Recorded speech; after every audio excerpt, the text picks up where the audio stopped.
Welcome to Text University.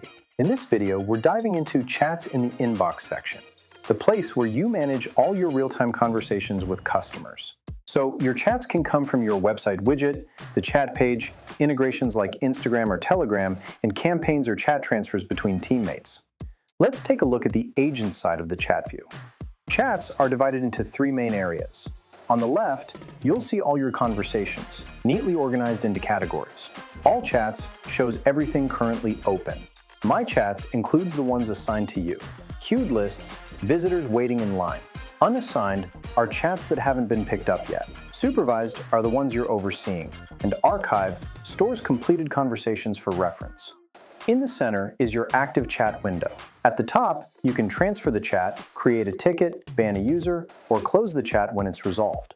And thanks to Message Sneak Peek, you can see what a customer is typing in real time, giving you a head start on your reply. Now, let's focus on the reply window, your chat box. Here's where you'll find tools like internal notes, file uploads, canned responses, and Copilot, your AI assistant. Canned responses let you quickly reuse saved replies for common questions. Just type a shortcut like #shipping and send.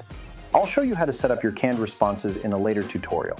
Copilot gives you smart reply suggestions based on your company's uploaded knowledge, helping agents, especially new ones, answer confidently without leaving the chat. On the right, you'll find the customer info panel.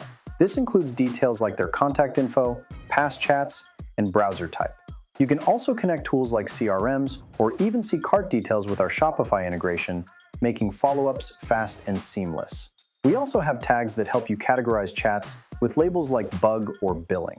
Create them in settings, apply them during chats, and once you tag 100 chats, AI will start suggesting tags based on what the customer is saying. Chats close automatically after inactivity, but you can also end them manually. Either way, they're saved in your archive for easy reference later on. That's your deep dive into chats. If you need more help, feel free to go to text.com and start a chat with us. Thanks for watching and see you in the next one.